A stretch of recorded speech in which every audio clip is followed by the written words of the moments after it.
আজকে আমাদের টপিকটা হচ্ছে সিকোয়েন্সিয়াল লজিক সার্কিট। এর মধ্যে আমাদের যে পার্টটা আছে সেটা হলো রেজিস্টার। এবার রেজিস্টার বোঝার আগে তোদেরকে ফ্লিপ ফ্লপটা বুঝতে হবে। ফ্লিপ ফ্লপটা কি? ফ্লিপ ফ্লপটা হলো মানে এমন একটা সার্কিট বলতে পারিস যেটা এক বিট ডেটা স্টোর করে। মানে ফ্লিপ ফ্লপ কী হলো, আমাদের এক বিট ডেটা স্টোর করে, ঠিক আছে। এবার আমাদের যখন আমরা রেজিস্টার কথা বলবো তো আমাদের রেজিস্টারটা ফ্লিপ ফ্লপ দিয়ে তৈরি হবে, ঠিক আছে। ফ্লিপ ফ্লপ কী হলে এক বিট ডেটা স্টোর করে, এটা সিকোয়েন্সিয়াল লজিক সার্কিটে ইউজ হয়, ঠিক আছে। এবার যদি আমরা এক বিট ডেটা, এবার যদি আমরা 2 bit data, 3 bit data, 4 bit data যদি ইউজ করি তাহলে আমার ফ্লিপ ফ্লপ দিয়ে কাজ হবে না।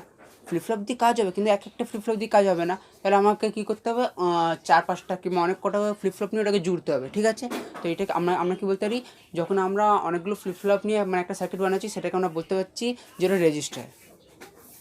মানে যদি আমরা স্টোরেজ ক্যাপাসিটিটা বাড়াতে চাই, মানে আমরা এক বিট ডেটা নয় তার থেকে বেশি ডেটা যদি আমরা রাখতে চাই, স্টোর করতে চাই, তাহলে আমাদেরকে মানে একটা সিঙ্গেল ফ্লিপ ফ্লপ না ইউজ করে group of flip flop use করতে হবে।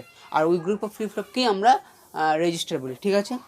এবার আমরা যদি ওর মধ্যে ডেটাটা স্টোর করছি, ডেটাটা স্টোর করার একটা ক্যাপাসিটি থাকে, একটা টাইমিং থাকে, ঠিক আছে। এবার যদি আমি টাইমিংটা বাড়াতে চাই, মানে আমি অনেকক্ষণের জন্য যদি ডেটাটা স্টোর করতে চাই, তাহলে আমাকে কী করতে হবে, আমাকে ওর আউটপুটের সাথে আমাকে লোড টার্মিনাল কানেক্ট করতে হবে। এবার যদি আমি লোড টার্মিনাল কানেক্ট করি, এবার লোড টার্মিনাল তো জাস্ট কানেক্ট করে দিলেই হবে না, লোড টার্মিনালও দু রকমের হয়। একটা কী হয় সিঙ্ক্রোনাস লোড, একটা হলো অ্যাসিঙ্ক্রোনাস লোড, ঠিক আছে। এরপর যখন সিঙ্ক্রোনাস লোড হবে তখন কী হবে, দেখ দুটো লোডের ক্ষেত্রেই মানে আমার দুটো টার্ম আসছে যে আমার রেজিস্টারটা কখন অপারেশনাল হবে, মানে রেজিস্টারটা কখন কার্যকরী হবে, ঠিক আছে। তো যদি আমার সিঙ্ক্রোনাস লোডটা নিই তখন কী করতে হবে, আমাকে যে আমার লোডটা আছে, লোড আর ক্লক, আমি তো ক্লক সিগন্যাল দিচ্ছি, লোড আর ক্লক দুটোকেই হাই রাখতে হবে, তখনই আমার রেজিস্টারটা অপারেশনাল হবে, রেজিস্টারটা কাজ করবে। নইলে আমার রেজিস্টারটা কাজই করবে না, ডেটা স্টোরই করবে না। এবার যখন আমার অ্যাসিঙ্ক্রোনাস লোড হবে তখন কী করতে হবে, আমাকে জাস্ট আমি শুধু লোডটাই যদি হাই রাখি তাহলে আমার রেজিস্টারটা অপারেশনাল হয়ে যাবে, ঠিক আছে। এখানে দেখতে পাচ্ছিস এটা হলো ব্লক ডায়াগ্রামটা, হলো একটা ছোট্ট জাস্ট ব্লক ডায়াগ্রাম। এখানে আমি একটা ক্লক সিগন্যাল দিচ্ছি, দাঁড়া, এই দেখ এখানে জাস্ট এইটা হলো আমাদের ব্লক ডায়াগ্রাম। এখানে আমি ক্লক সিগন্যাল দিচ্ছি, এখানে প্যারালাল ইনপুট প্যারালাল আউটপুটে আমি মানে এক্সাম্পলে নিয়েছি। দেখ ইনপুটটাও আমি প্যারালালি দিচ্ছি, আউটপুটটাও আমি প্যারালালি দিচ্ছি, ঠিক আছে। এখানে লোড, এবার এখানে কোন লোড আছে সেটা ডিপেন্ড করে আমাদের আমরা কোন লোডটা ইউজ করছি, সিঙ্ক্রোনাস লোড কি অ্যাসিঙ্ক্রোনাস লোড, ঠিক আছে। বাকি এই data formatting register data format করার জন্য এখানে দুটো মেথড আছে, সেটা দেখে নিতে। এই উপরে ব্লক ডায়াগ্রামটাই নিচুতে সেটা সিম্পল ওয়েতে ডিসকাস করা হয়েছে, ঠিক আছে। ক্লাসিফিকেশন অফ রেজিস্টার, এখানে বুঝলে আমার মনে তোরা হ্যাঁ আর একটা টার্ম আমাদের শিফট রেজিস্টার ছিল, ঠিক আছে। শিফট রেজিস্টার আর রেজিস্টার সেমই জিনিস, ঠিক আছে। কী হচ্ছে, যখন আমরা রেজিস্টারকে ভাগ করে বলছি না, তো এই রেজিস্টারে দেখবি যখন আমরা ট্রুথ টেবিলটা করবো, ট্রুথ টেবিলকে ওয়েভ ফর্ম যখনই করবো এটা শিফট হচ্ছে, তাই একে শিফট রেজিস্টার বলা হয়, ঠিক আছে। দেখ সিসোটা কী হচ্ছে, সিসোর ক্ষেত্রে হলো যে আমার এখানে সিরিয়াল ইনপুট আমরা এখানে 4 বিট রেজিস্টার নিচ্ছি। দেখ এটা হলো একটা মানে 1 2 3 4 বিট রেজিস্টার ইউজ করলাম। এখানে আমি একটা সিরিয়াল ইনপুট দিলাম, সিরিয়াল আউটপুট পেলাম। আর এটা হলো আমি একটা ক্লক দিলাম, আমি ক্লক সবতেই দেবো, ঠিক আছে। তারপরেরটা কী হচ্ছে,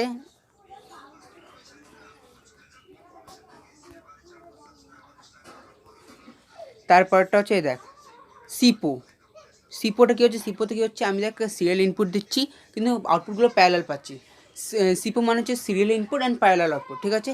আমি দেখছি ক্লকটা আমি দিচ্ছি, এবারে এখানে আউটপুটটা কার প্যারালালি পাচ্ছি, দেখ আমি এই ইনপুটটা সিরিয়ালি দিচ্ছি, ক্লকটাও সিরিয়ালি আছে, কিন্তু আউটপুটটা প্যারালাল, তাই আমি বলতে পারি এটা সিরিয়াল ইনপুট প্যারালাল আউটপুট, ঠিক আছে।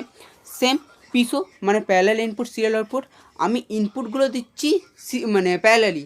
এই দেখ যদি আমি এখান থেকে ইনপুট দিতাম তাহলে এটাকে বলতে পারতাম যে আমি ইনপুট সিরিয়ালি দিচ্ছি, মানে সিরিয়াল ইনপুট। আর এখানে যদি পেতাম তাহলে বলতে এখানে সিরিয়াল আউটপুট পাচ্ছি, তাহলে আমি বলতে পারতাম এটা সিরিয়াল আউটপুট। কিন্তু আমি এখানে কি করছি, আমি এখানে ইনপুটগুলো সব প্যারালাল দিচ্ছি, মানে প্যারালাল ইনপুট, আর আউটপুটগুলো যেটা পাচ্ছি সেটা হচ্ছে সিরিয়াল, মানে সিরিয়াল আউটপুট, ঠিক আছে। এবার দেখ এরপর নেক্সট হচ্ছে পিপোটা মানে কি হচ্ছে, প্যারালাল ইনপুট প্যারালাল আউটপুট। আমি ইনপুটে প্যারালাল দিচ্ছি আর আমি যে আউটপুটগুলো পাচ্ছি সেগুলো আমি প্যারালাল পাচ্ছি। আগেটা দেখিয়ে দিলাম তোদেরকে, তাই নিচেরটা দেখাচ্ছি না, ঠিক আছে। শিশো কি, এবার জাস্ট এখানে একটু জাস্ট ডিটেল দিয়েছি, data enter serially and taken out মানে সিরিয়ালি। যদি শিশোর কথা হচ্ছে, আমি ডেটাটা যে এন্টার করাচ্ছি সেটাও সিরিয়ালি, যেটা পাচ্ছি সেটাও সিরিয়ালি, মানে সিরিয়ালি তো সিরিয়ালি ইন সিরিয়ালি আউট, ঠিক আছে। এই ব্লক ডায়াগ্রামটা তো দেখে নিস। আর এখানে ট্রুথ টেবিলটা দেখ, এই ট্রুথ টেবিলটা একটা ট্রুথ টেবিল বোঝাবো, আমাদের তোরা বাকি ট্রুথ টেবিল বুঝে যাবি। দেখ এখানে দেখ আমি এখানে 1011 এই বিট, এই 4টে বিটের একটা সংখ্যা, এই বিটে আমি এক্সাম্পলটা নিচ্ছি, ঠিক আছে। এইগুলো যে হচ্ছে সেটা আমরা ক্লক সিগন্যাল দিচ্ছি, সবতে একটা কমন ক্লক সিগন্যাল দিলাম। দেওয়ার পর কী হচ্ছে, এখানে আমার D3 D2 D1 D0, ঠিক আছে। এখানে আউটপুটগুলো Q3 Q2 D3 D2 D1 এগুলো কি সব আমার ইনপুট হচ্ছে, ঠিক আছে। আর Q3 Q2 Q1 Q0 এগুলো সব আমার আউটপুট, ঠিক আছে। এখানে দেখ এইখানে দেখ যখন আমরা এখানে ট্রুথ টেবিল বানাবো clock Q3 Q2 Q1 Q0, ঠিক আছে। আমি আমার ইনিশিয়ালি পজিশনটা আছে তখন আমি ভাবলাম কি আমার সব আউটপুটগুলো 0, ঠিক আছে। যখন আমি এই প্রথম একটাকে যখন আমি এখান থেকে ইনপুট দিলাম, ঠিক আছে, বা এক ইনপুট দিলাম, আমাদের ক্লক সিগন্যালটা এমন হয় যখন আমরা এই নিচেরটাকে কনসিডার করি তখন আমরা 0 ধরবো, যখন আমরা এই উপরটাকে কনসিডার করি তখন আমরা 1 ধরবো, ঠিক আছে। যদি ক্লক সিগন্যাল দেওয়া মানে আমরা এখানে 1 ধরছি, ভাব ক্লক সিগন্যাল আমি 1 দিলাম। তারপর কী হচ্ছে, এখানে যদি আমি 1 দিই তা আমি এই পাশেও 1 পাবো। এই একটা যখন এখানে যাবে তখন ওটা 0 হয়ে যাবে, বুঝলিস। এই একটা দিলাম এখানে 1 দিলাম তো 1ই আসবে, কিন্তু ওখানে যখন যাবে সব 0 0 0 0 হয়ে যাবে, ঠিক আছে। তারপর দেখ আবার আমি এখানে 1 দিলাম, এরপরে কী হবে, আমি এখানে 1 দিলাম, এই ইনপুটে আমি 1 দিলাম। দাঁড়া তোদেরকে একটা এখানে আলাদা কনসেপ্ট দিয়ে বোঝাচ্ছি, তাহলে তোরা বুঝতে পারবে হয়তো। দেখ এই কনসেপ্টটা তোদের খুব ইজি মনে হবে আমার মনে হয়। এখানে দেখ আমি 1 দিলাম, প্রথমে এই একটা কনসিডার করলাম, ঠিক আছে। একটা কনসিডার করার প্রথমে এখানে একটা কনসিডার করলাম, 1 দিলাম, ঠিক আছে। তারপরে কী করবো, শিফট রেজিস্টারগুলো শিফট করবো, এইগুলো এখানে, এইগুলো এখানে, এইগুলো এখানে, 0 0 0 এসে গেলো। আবার এখানে দেখ আমার এখানে বিটটা কী ছিল, আমার এখানে বিটটা ছিল 1 0 1 1, আমি 1 আগে কনসিডার করে নিলাম, আবার 1 দিব, আবার 1 দিলাম। তারপরে কী করবো, এইগুলোকে শিফট করে নেবো, 1কে এখানে করলাম, 0কে এখানে করলাম, 0কে এখানে করলাম, ঠিক আছে। সেম 0 দিব, এবার 0 দিলাম, তারপরে এই 1কে এখানে করলাম, এই 1কে এখানে করলাম, আর 0কে এখানে করলাম, আবার লাস্টে 1 দিলাম। 1 দেওয়ার পরে 1 দিলাম, 1 দেওয়ার পরে এই 0কে এখানে আনলাম, 1কে এখানে আনলাম, 1কে এখানে আনলাম, ঠিক আছে।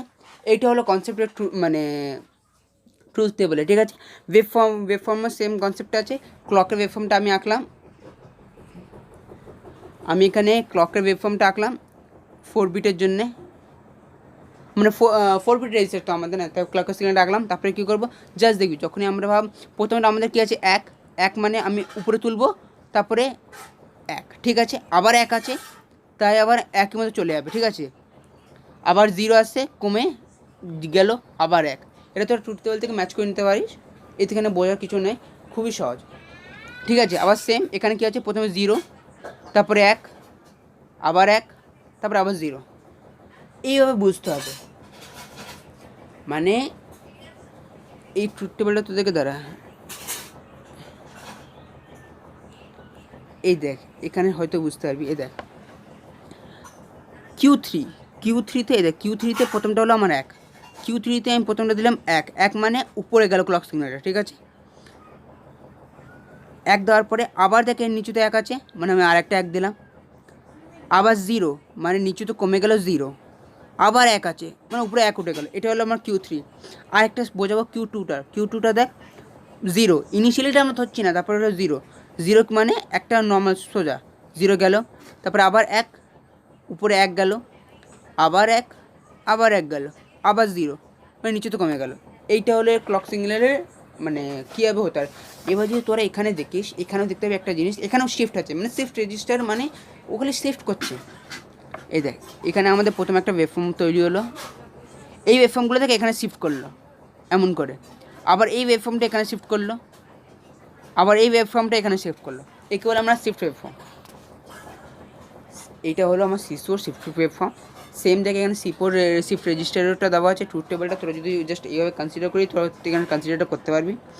এখানে ট্রুথ টেবিলটা সেম আছে, আমার ডেটা এন্টার করছে সিরিয়ালি, আর ডেটা যে বাইরে বেরোচ্ছে সেগুলো সব প্যারালালি, ঠিক আছে।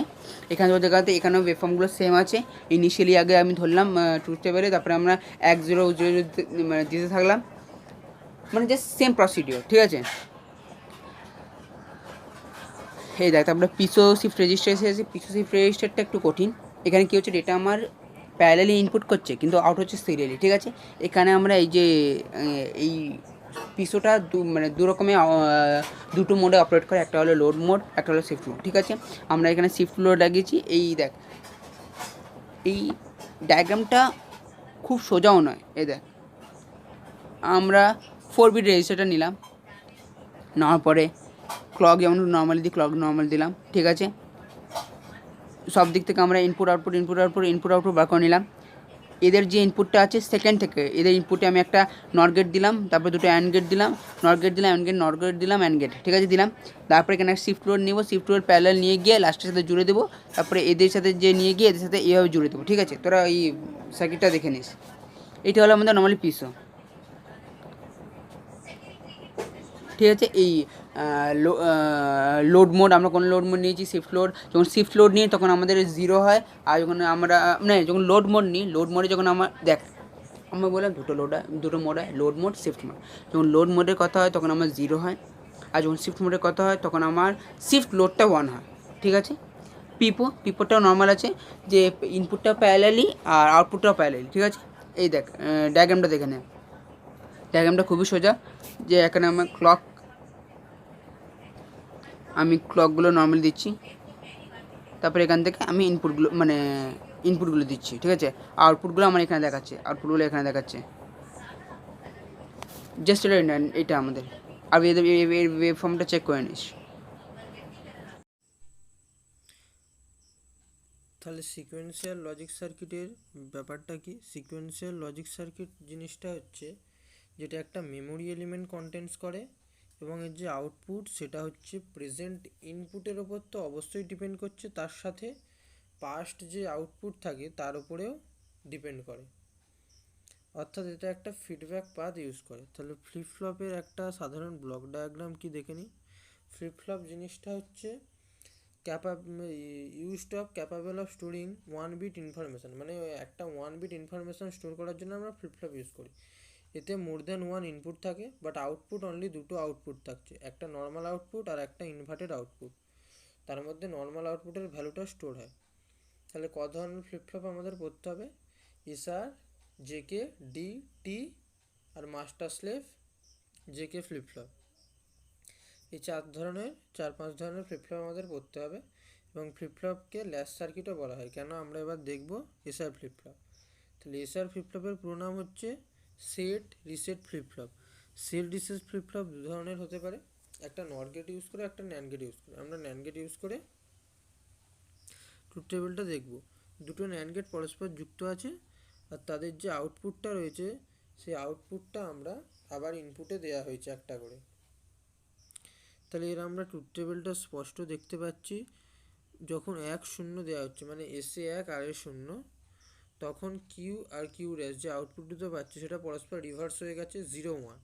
তারপরে যখন আবার 1-1 দেওয়া হলো তখন প্রিভিয়াস ফিডব্যাক আউটপুট পাথটা ব্যবহার করছে, তাই 0-1ই ক্যাপাবল হয়ে গেছে।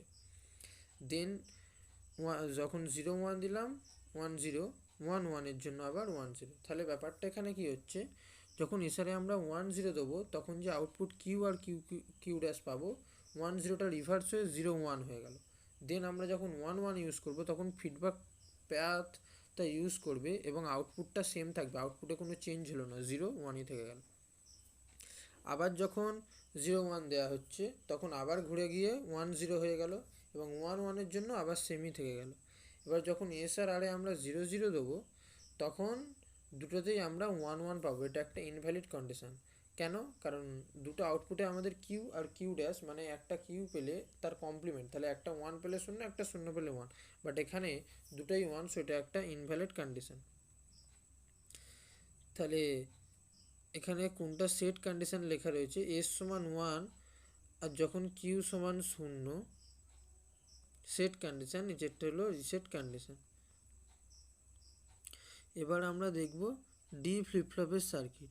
ডি ফ্লিপ ফ্লপ আর কিছুই না, এখানে ডি ফ্লিপ ফ্লপে হচ্ছে একটা SR flip flop.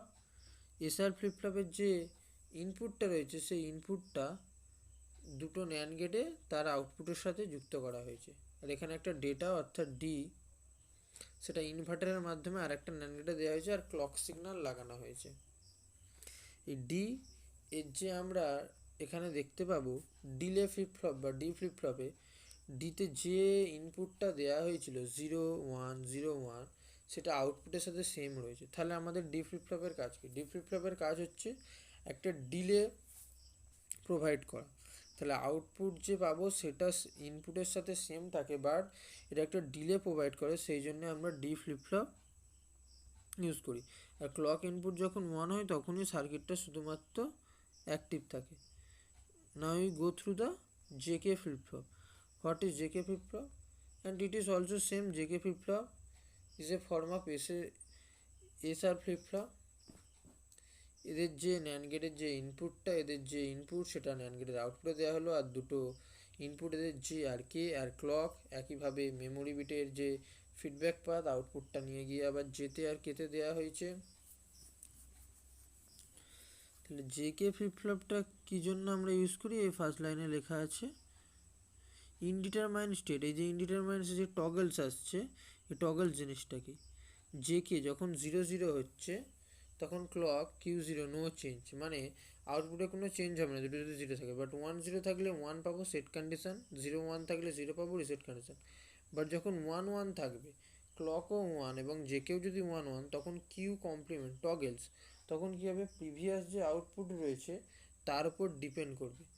Previous output যদি 0 হয় তাহলে এই আউটপুটটা 1 হবে, আর প্রিভিয়াস আউটপুট 1 হলে এইটা 0 হয়ে যাবে। এটাই হচ্ছে toggles case for JK flip flop. JK flip flop একটা খুব ইম্পর্ট্যান্ট ফ্লিপ ফ্লপ। এবার হচ্ছে টি ফ্লিপ ফ্লপ। টি হচ্ছে টগল ফ্লিপ ফ্লপ। এই এসআর ফ্লিপ ফ্লপ এবং একইভাবেই, খালি এটা কি জেকে ফ্লিপ ফ্লপেরই একটা মডিফাইড ভার্সান হচ্ছে টি ফ্লিপ ফ্লপ। জেকে ফ্লিপ ফ্লপের একটা মডিফাইড ভার্সান। কেন? জেকে ফ্লিপ ফ্লপ যে ছিল, এখানে টি ফ্লিপ ফ্লপে একটাই ইনপুট দেওয়া হচ্ছে টি, সেটাই নিয়ে গিয়ে একটা জে করা হলো, আর একটা নিয়ে গিয়ে ন্যান্ড গেটের ইনপুট করা হলো কে। খালি জে কেটাকে কমন করে একটা টি করে দেওয়া হয়েছে, এটাই হচ্ছে টি ফ্লিপ ফ্লপ, বাদ বাকি সব সেম। তাহলে যে ট্রুথ টেবিলটা দেখে নিই। একইভাবে ক্লক 1 1 0 0, যখন টগেল দুটো 0 আছে, আউটপুটে যাই থাক 0 1, ওর যে প্রিভিয়াস যে আউটপুট 0 1 সেটাই বসে যাবে, কোনো চেঞ্জ হবে না। বাট টগেলসে যদি 1 1 হয়ে যায়, যদি এই টিতে 1 1 হয়ে যায় ইনপুটে, তখন যে প্রিভিয়াস আউটপুট 0 1 সেগুলো চেঞ্জ হয়ে গিয়ে কমপ্লিমেন্ট হয়ে যাবে, টগেলস হয়ে যাবে, 0-এর জায়গায় 1 1-এর জায়গায় 0।